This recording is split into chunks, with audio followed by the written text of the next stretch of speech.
Hola, buen día, es un gusto saludarlos. Soy el doctor Roosevelt Pairasamán y en esta presentación abordaremos las estructuras anatómicas que nos permiten explicar, entender el movimiento relacionado a la articulación del hombro.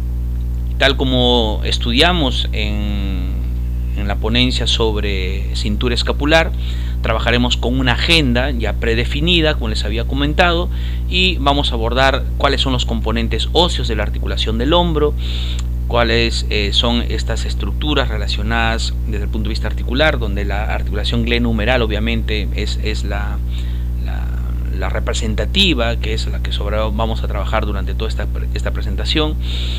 Y obviamente sus partes blandas relacionadas a esta articulación, cómo es que podemos leer desde el punto de vista radiológico a la articulación del hombro, qué estructuras podemos observar en una radiografía, cuáles son los movimientos que podemos realizar alrededor de la articulación glenohumeral, cuáles son los movimientos, los músculos que permiten precisamente estos movimientos, y algunas maniobras y pautas complementarias que sirven, como les había mencionado, para el desarrollo y resolución de las actividades prácticas, ¿sí? Usted está viendo en esta ocasión la primera diapositiva 27 en el lado superior de su pantalla. Empecemos.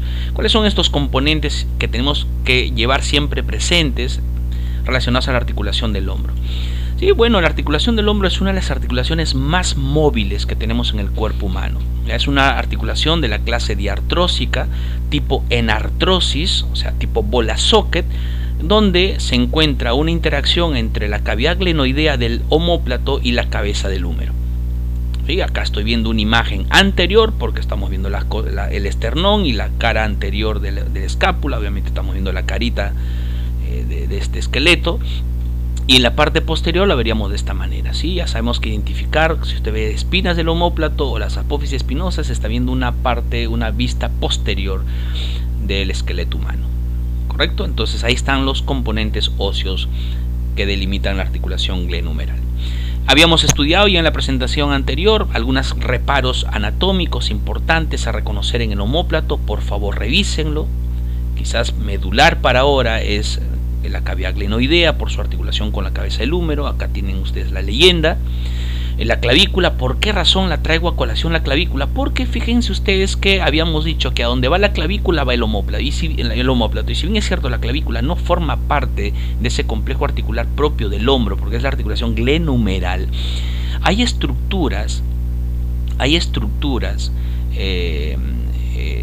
musculares que generan acción en la articulación glenohumeral que tienen anclaje en la clavícula. Por ejemplo, vamos a ver más adelante que en la porción media, en la mitad medial de lo que sería la cara anterior de la clavícula, es anclaje de origen para el músculo pectoral mayor, y acá en esta porción lateral o acromial para la porción anterior del deltoides.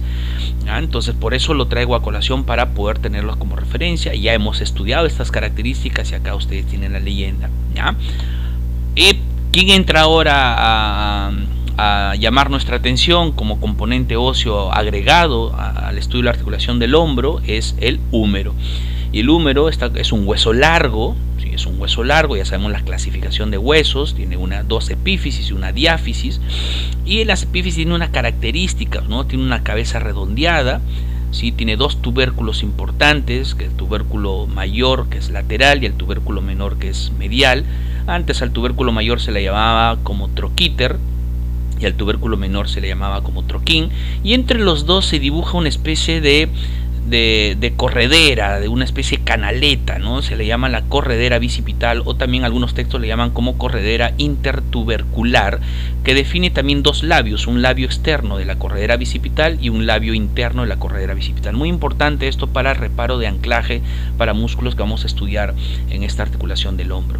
Y para efectos de nuestra articulación, por ahora no vamos a revisar estas estructuras de la porción distal del húmero, porque estas están más relacionadas con el codo, que por cierto es parte también de estas presentaciones que iremos realizando. Esta es una imagen anterior, pues estoy viendo viendo los tubérculos y sobre todo la relación con la corredera bicipital. En una imagen posterior puedo ver, solamente veré la parte posterior del tubérculo mayor, importante para el anclaje de inserción del infraespinoso y redondo menor, que vamos a ver como grupos musculares del manguito rotador. Esa es la diáfisis, y esto lo vamos a ver en codo. Y aquí estaríamos viendo una porción lateral, ¿sí? Este es el húmero derecho, esta es la porción lateral derecha, donde puedo ver el tubérculo mayor, el tubérculo menor, algo por aquí como que se definiría la corredera bicipital, porque recuerden que por este espacio pasa el tendón de la porción larga del bíceps braquial. Por acá estaría dibujándose, esta es la diáfisis, pero en la carta lateral en algunos textos se habla de una especie de rugosidad, como una especie de B chica de vaca, no vaca chiquita, sino una B, bueno, B de vaca, pues, ¿no? ¿Sí? Y eso se llama la B deltoidea. Eso es el punto de anclaje para el músculo deltoides. Acá pueden ver la leyenda, que les puede servir como repaso y práctica de estos reparos anatómicos. Ok, veamos ahora algunos detalles de la articulación propia glenohumeral, ¿sí? Vamos a ver qué cosa nos trae este estudio de esta articulación importantísima por su amplia movilidad. Una cosa que debe llamarnos la atención inmediatamente es que la cavidad glenoidea no puede acoger, no puede abrazar, no puede albergar a toda la cabeza humeral. Algo muy diferente pasa cuando vemos la articulación coxofemoral entre la cavidad acetabular del hueso coxal y la cabeza del fémur, como vamos a ver más adelante en articulación de la cadera. ¿Ya? Entonces noten ustedes que la cavidad glenoidea es más pequeña que la cabeza, y esto provoca dos cosas: favorece la movilidad de la articulación, pero también favorece el riesgo amplio de lesiones tipo luxaciones que se pueden dar en esta articulación. Hay un principio kinesiológico: más movilidad, más riesgo de lesiones. ¿Ya? Entonces hay que tener cuidado. Como la cabeza no entra en la cavidad glenoidea, esta estructura articular necesita sí o sí de estructuras ligamentosas y tendinosas propias de los músculos que lo soporten, que es como que si la agarrasen la cabecita y la tuviesen ahí siempre sujeta a esa cavidad. ¿Ya? Ojo con eso. Si hacemos un corte, nosotros podemos ver aquí que esta sería la cabeza. Estoy marcando con el puntero láser. Esto es la cabeza glenoidea, y noten ustedes que esto vendría a ser la cavidad glenoidea, perdón, esta es la cabeza del húmero y esta sería la cavidad glenoidea, ¿sí? La letra G vendría a definir la cavidad glenoidea. Entonces, ¿qué ha pasado?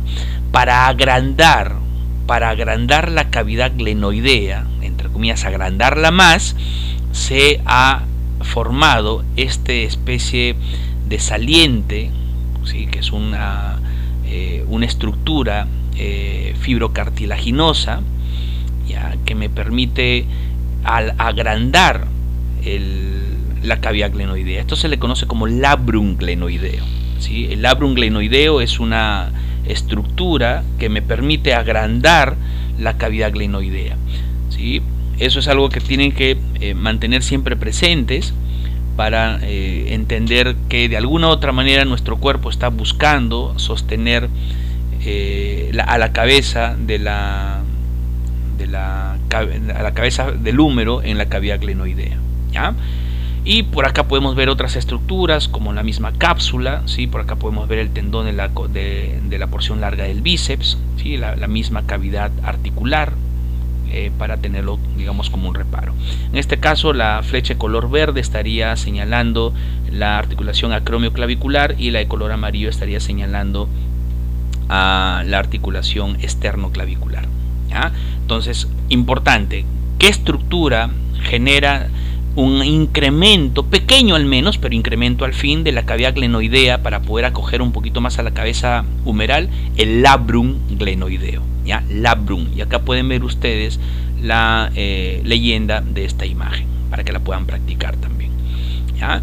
Entonces en una vista lateral podemos ver aquí al acromion. Debajo del acromion hay una bursa. Entonces esta es otra de las estructuras blandas que podemos encontrar en relación a la articulación del hombro. Esta se llama la bursa, como está por debajo del acromion, la bursa subacromial, que en realidad se continúa con una bursa adicional que está por debajo del deltoides, por eso le llaman bursa subdeltoidea acromial, ¿ya? O subacromiodeltoidea le llaman algunos, ¿sí? Porque es un cojinete, una especie de bolsa que se encuentra para disminuir el roce de este tendón, que sería el supraespinoso, con la parte inferior del acromio. ¿Ya? También tenemos otra bursa que está por debajo de la apófisis coracoides, entonces sería la bursa subcoracoidea. Y noten que todas estas estructuras color medio rojito vendrían a ser los tendones musculares, o sea, los que continúan a los músculos del manguito rotador, ¿sí? Acá arriba el supraespinoso, acá hacia atrás vendría a ser el infraespinoso junto con el redondo menor, y esto vendría a ser el subescapular. ¿Ya? Tendríamos el supraespinoso, el infraespinoso, el redondo menor, esto sería el subescapular, todo esto sería mi cápsula articular, esta sería mi cavidad glenoidea, y las flechas de color rojo estarían señalando al labrum glenoideo, y este sería el tendón de la porción larga del bíceps braquial, y esto sería la porción larga del tríceps porque sale desde la tuberosidad infraglenoidea. ¿Correcto? Muy bien. Acá pueden ver ustedes algunas leyendas que les puede servir de referencia para que lo puedan practicar para conceptos de práctica, valga la redundancia, o potenciales exámenes también. Ojo. Muy bien, y si lo vemos de otra manera, ya con todo su revestimiento, esto sería el componente más interno, más profundo, y revistiendo a esta articulación que está aquí delimitado por su cápsula articular, es que sobre ella tenemos unos ligamentos que permiten definitivamente sostener la estructura. Esta sería la bursa subacromial o subacromiodeltoidea. Esta vendría a ser una bursa que está relacionada con el músculo subescapular. Acá están los ligamentos que hemos estudiado en la cintura escapular, pero en esta imagen la traigo porque existe un ligamento importante, que son estos ligamentos llamados los ligamentos que dan el soporte, ¿sí? Que dan el soporte a esta articulación, que son los ligamentos escapulohumerales, ¿no? Estos ligamentos van a permitir de alguna u otra forma sostener a esta articulación, formando una especie de hamaca, ¿no? de colchoncito para cobijarlo, ¿no? Y se conocen como los ligamentos de sostén. En este caso son ligamentos escapulohumerales, o llamados simplemente glenohumerales, porque vienen en relación con la cavidad glenoidea y tienen tres porciones, una superior, una media e inferior. ¿Ya? Así es que también dejo la leyenda para su revisión y estudio. Muy bien, ¿cómo vemos en una radiografía? En una radiografía nosotros podemos observar lo siguiente. Ya las estructuras de la cintura escapular ya lo hemos estudiado. ¿Sí? Tengo la clavícula con sus partes y veo acá la escápula con algunas partes bien definidas que hemos reconocido. Acá puedo delimitar la cavidad glenoidea. Noten ustedes que no es profunda, y no puedo ver el labrum porque el labrum no se ha osificado, pues, ¿no? Porque es un cojinete especial de tejido conjuntivo que no se ha osificado, por eso que no lo puedo ver acá, salvo que haya una calcificación o una lesión importante que pueda generar eso. Entonces acá puedo ver la cabeza del húmero, que no ingresa totalmente en la cavidad glenoidea, solamente una partecita, por lo tanto necesita de estos tendones del manguito rotador para quedar sostenido. Puedo observar el tubérculo mayor o troquíter, el tubérculo menor o troquín, y entre los dos la corredera bicipital. ¿Ya? Y acá estoy viendo ya la parte de la diáfisis, y veo acá una zona más una radio opaca, o sea, más blanquita, que vendría a ser el hueso denso que encontramos en estos huesos largos. ¿Ya? Así es que noten esta información desde la correlación de entre húmero y el omóplato, ¿sí? Especialmente la cavidad glenoidea. Y No se olviden lo que habíamos dicho, la famosa proyección en Y, que me permite observar estructuras del omóplato que definen esta Y, pero la utilizamos para delimitar luxaciones, ¿no? Si habíamos dicho, si la cabeza del húmero se acerca a la costilla, sería una luxación anterior de hombro. Si se aleja de la costilla, sería una luxación posterior de hombro. Pero en estudio de hombro no solamente vemos radiografías, sino que también son de mucha ayuda los estudios de resonancia magnética. Y más allá de entrar en el reparo, en la minuciosidad que tienen los radiólogos como médicos especialistas, para eso se especializan en esa área, ellos tienen una serie de reparos y signos y detalles, mediciones y señales que los orientan a poder hacer un diagnóstico mucho más exquisito. La idea nuestra es identificar algunas estructuras que permitirían relacionarla con algunas lesiones propias del hombro, ¿no? En este caso, por ejemplo, estamos viendo acá al húmero, estoy viendo acá lo que sería el acromion, esto sería la parte acromial de la clavícula, y la articulación entre los dos sería la articulación acromioclavicular. Si esto es la clavícula, esto el músculo acá sería el trapecio, acá tendríamos al músculo supraespinoso, si esto es la cavidad glenoidea, esto tendría que ser el músculo subescapular y esto vendría a ser el deltoides. Entonces, de esa manera nosotros podemos tener un reparo, una idea, una imagen concreta de cómo se pueden leer las resonancias magnéticas, y lo presento porque el músculo del manguito rotador que más lesiones sufre siempre está a la primera cabeza, o sea, en el primer lugar, el supraespinoso. ¿Ya? Siempre va a haber posibilidades de lesión del supraespinoso, sobre todo en personas con estrés mecánico. ¿Qué más? Veamos qué movimiento podemos realizar a nivel de la articulación glenohumeral, ¿sí? ¿Cuáles son estos movimientos que podemos realizar? ¿Sí? Entonces son movimientos variados. Recuerden que es una articulación enartrósica, entonces permite todos los movimientos en todos los planos, o sea, tiene 3 grados de libertad, ¿sí? Y uno de los movimientos en los cuales yo llevo al brazo hacia adelante se llama flexión. ¿Sí? Es un movimiento en el plano sagital a través de un eje que pasa por la articulación glenohumeral. Veremos en la práctica qué músculos se encargan de hacer flexión glenohumeral. Otro movimiento es el movimiento en el cual voy a llevar el brazo hacia atrás, y ese movimiento se llama extensión, que también se da en el plano sagital. Estudiaremos qué músculos se encargan de hacer extensión glenohumeral. Este otro movimiento, donde voy a llevar los brazos hacia los costados, se llama, alejándolos de la línea media, se llama abducción. Veremos qué músculos de la articulación del hombro pueden generar abducción. ¿Qué músculos pueden generar aducción? El movimiento opuesto, movimientos que se dan en el plano coronal alrededor de un eje sagital. Estos movimientos importantes del hombro, que son movimientos de rotación, en este caso rotación externa glenohumeral, y el movimiento opuesto de rotación interna glenohumeral. Esto lo realizan principalmente los músculos rotadores, vale la redundancia, pero tienen mucho que ver acá los manguitos rotadores, por eso se llaman manguitos rotadores. Ya veremos cuáles son los músculos del manguito rotador que pueden provocar rotación externa y rotación interna, aunque valgan verdades, la rotación interna es donde más músculos se involucran, no solamente del manguito rotador. Pero también tenemos otros movimientos que se dan en el plano transversal. Igual, estos movimientos de rotación se dan en el plano transversal a través de un eje longitudinal que pasa por la articulación glenohumeral.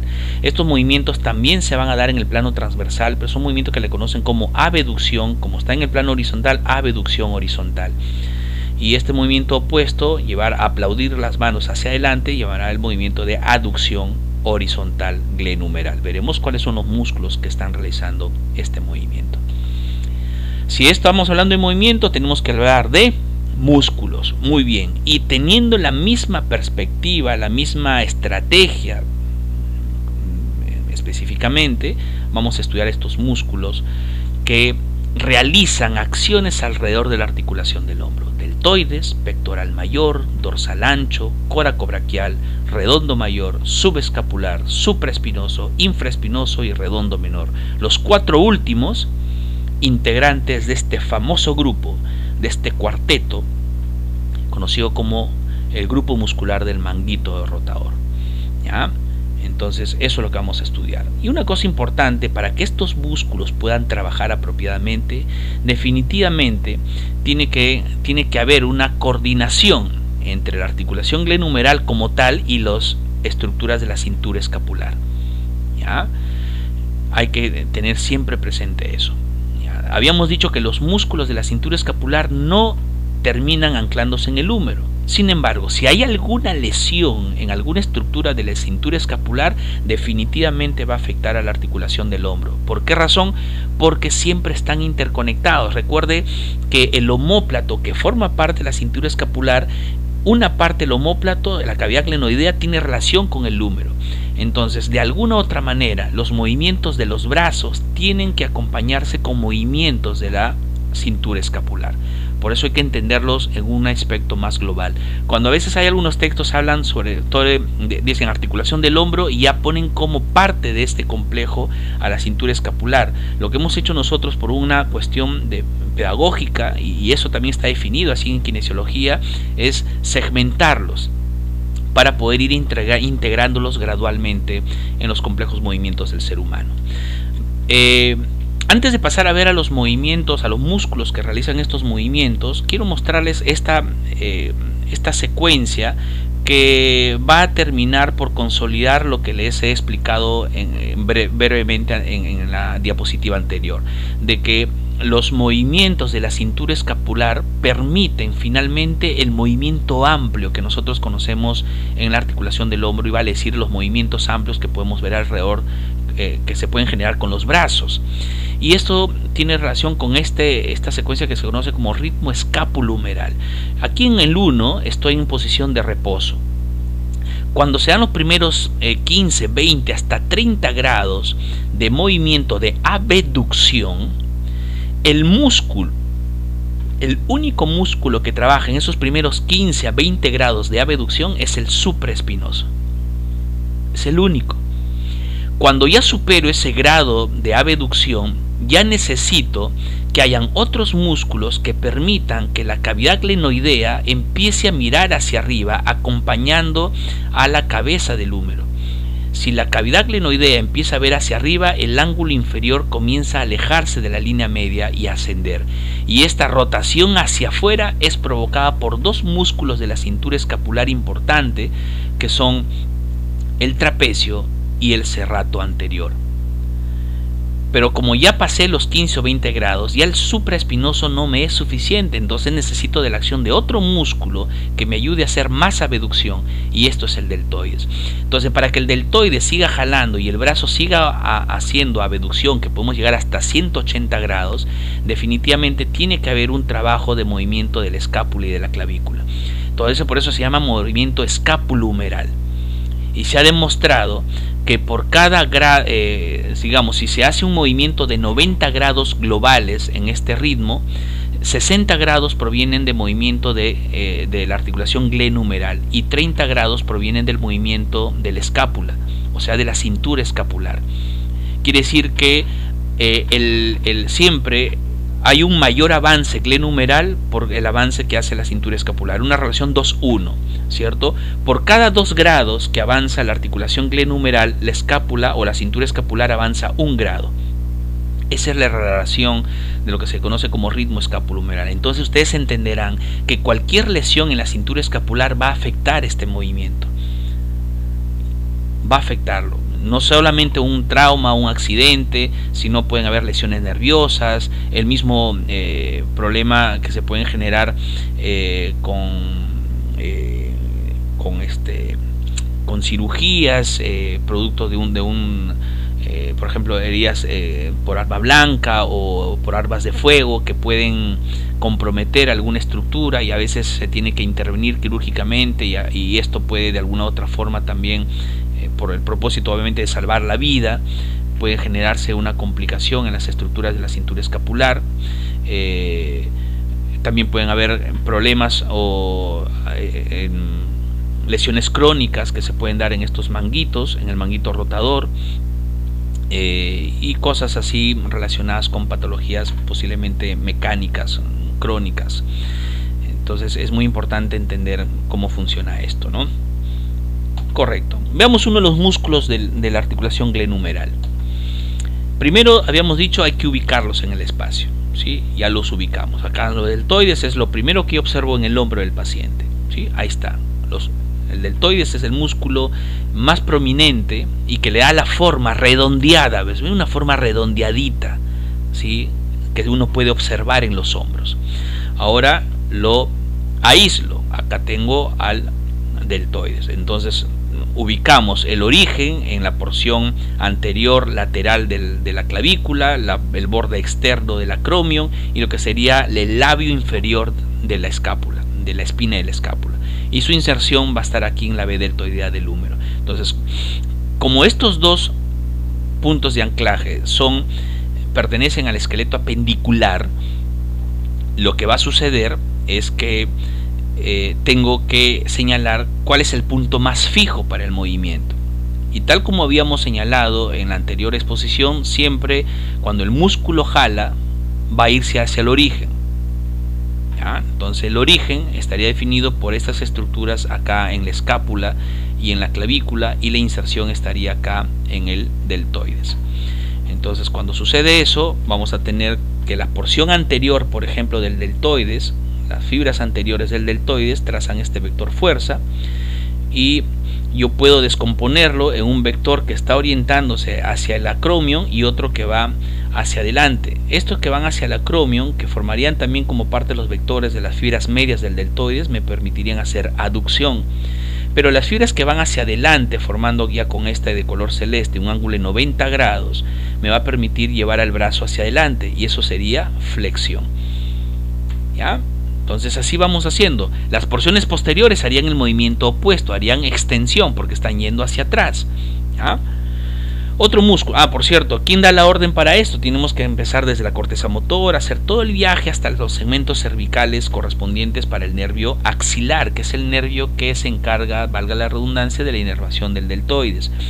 Y ese nervio axilar va a recibir axones que provienen desde los segmentos cervicales C5, C6. ¿Ya? Entonces la información va a venir de ahí. ¿Qué nervio se encarga de inervar al deltoides? El nervio axilar. El otro caso modelo es el pectoral mayor. El pectoral mayor es otro músculo importante que genera acción sobre la articulación glenohumeral, y lo podemos encontrar nosotros aquí en la parte anterior del tronco, ¿sí? En la parte anterior del tórax. Es un músculo superficial, prominente. Cuando se trabaja bien se ve bastante estéticamente muy bien, atractivo por no decirlo. Y lo vamos a aislar ahora para poder trazar los vectores fuerza. Y noten ustedes que tiene anclajes tanto en el esternón como en la clavícula como en el húmero. Entonces estos anclajes más proximales al eje axial, especialmente aquellos que están en las costillas y el borde external, van a ser los orígenes, y lo que está en el húmero, sobre todo en el labio externo, en la corredera bicipital, será la inserción. Entonces cuando este músculo jala hacia su origen, ¿ven? Jala hacia el origen, ¿qué hará con el brazo? Lo trae para aquí, y eso se llama aducción. Ahí está, la aducción, que es el movimiento, es uno de los movimientos más importantes que genera el pectoral mayor. Pero también podemos nosotros hacer rotación interna, porque estas fibras van a jalar y lo va a desenrollar, y la cabeza del húmero va a irse hacia adentro, o sea, va a rotar internamente, y eso se llama rotación interna, que es otro de los movimientos importantes. Por eso que hacer rotación interna es más fácil que hacer rotación externa cuando trabajamos con cargas externas, porque el manguito rotador, por ejemplo, el subescapular, que genera rotación interna, va a tener asistencia del pectoral mayor, va a tener asistencia del dorsal ancho, va a tener asistencia del redondo mayor, que todos hacen rotación interna, por eso que es más sencillo. Pero hacer rotación externa solamente lo provocan el redondo menor y el infraespinoso. Entonces, por eso que es mucho más complicado. En esta otra imagen pueden ver ustedes, ¿sí?, que estamos viendo que las fibras claviculares del pectoral mayor tienen esta resultante, y tras un vector que va hacia adelante y haría el movimiento de flexión que hemos visto, y también permite hacer movimientos de aducción glenohumeral horizontal cuando tenemos los brazos en aducción ya desde el inicio, ¿no? Y uno de los ejercicios más importantes que se realizan para fortalecer el pectoral mayor viene a ser este famoso press de banco. Entonces noten ustedes que el pectoral mayor está acá, va a jalar hacia la parte media, entonces el brazo se va a ir hacia arriba, y eso es lo que provoca el pectoral mayor. Para terminar, estamos en la diapositiva número 23, tenemos el grupo muscular del manguito rotador, que son 4 músculos que hemos señalado: el supraespinoso, el subescapular, o sea, hacia la parte anterior el subescapular. Luego me voy a la parte posterior, porque los 3 otros músculos están en la parte posterior de la escápula. En la parte supraespinosa, el músculo supraespinoso. En la fosa infraespinosa, el músculo infraespinoso, y conectado con el infraespinoso a nivel del borde lateral de la escápula está el redondo menor. Sí, acá estoy viendo la cara anterior y acá estoy viendo la cara posterior. ¿Y por qué le llaman manguito rotador? Noten ustedes que es como que si formaran una especie de manguito, es como si fueran unos deditos que lo están agarrando a la cabeza del húmero para que no se caiga. Tiene una función estabilizadora importante. Recuerden que la cavidad del húmero no entra en la cavidad glenoidea, y por eso también hay que fortalecerlos apropiadamente para que cumplan su función y no se lesionen fácilmente, como sucede con muchos pacientes en la vida diaria, ¿no? En las prácticas tienen que trabajar ustedes ubicando el origen, la inserción, trazar el movimiento y también revisar un poco sobre la inervación de estos músculos para entender posibles complicaciones de movimientos cuando hay alguna lesión nerviosa, ¿no? Por ejemplo, el supraespinoso es el músculo del manguito rotador que está inervado por el supraescapular, con segmentos cervicales que vienen de C5, C6. El subescapular, que es este músculo anterior que nace en la fosa subescapular, estaría siendo inervado por el subescapular superior e inferior, con segmentos, con axones que vienen en segmentos C5, C6. Atrás el infraespinoso, ¿quién lo inervaría? Lo inerva el supraescapular, con segmentos cervicales, axones que vienen en segmentos cervicales C5, C6. Y el redondo menor, que también tiene inervación del nervio axilar. ¿Ya? Entonces el nervio axilar inerva, ojo, y esto también importante para propósitos de examen o para propósito de práctica, que el redondo menor y el deltoides son inervados por el mismo nervio, por el nervio axilar. De ahí importante entender que cuando hay lesión del nervio axilar puede haber compromiso en los movimientos de estos músculos. ¿Ya? Ojo con eso, hay que revisarlos con paciencia, y en la práctica vayan a su práctica estudiando, revisando este video e información adicional que pueden sacar de libros para poder sacarle el jugo, porque tenemos muy poco tiempo para avanzar con estos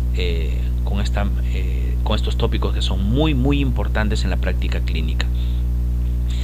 Y por último, veamos algunas maniobras y algunos pastillitas, por ahí algunos signos que les puede ayudar a responder a algunos de los casos de la práctica. ¿Ya? Cuando hay un accidente, esto es clásico en accidentes, la persona puede caerse y puede generar este signo, conocido como el signo del hombro de charretera. ¿Por qué le llaman charretera? Porque eso es sacado de del uniforme de los militares, donde ustedes pueden ver que se ponen unos adornos aquí que hacen como que si el hombro se fuera así, todo tipo cuadriculado, pues. ¿Ya? ¿Dónde está la forma redondeada acá? No hay. ¿Y qué habíamos visto cuando vimos deltoides? Valga la redundancia, disculpen ustedes la emoción, ¿sí? ¿Qué pasa con el deltoides? Se ve redondeado y acá no. Entonces miren ustedes qué pasa con este hombro. Compárenlo con esto. Acá está redondeado, acá no. Entonces este es el signo de hombro de charretera.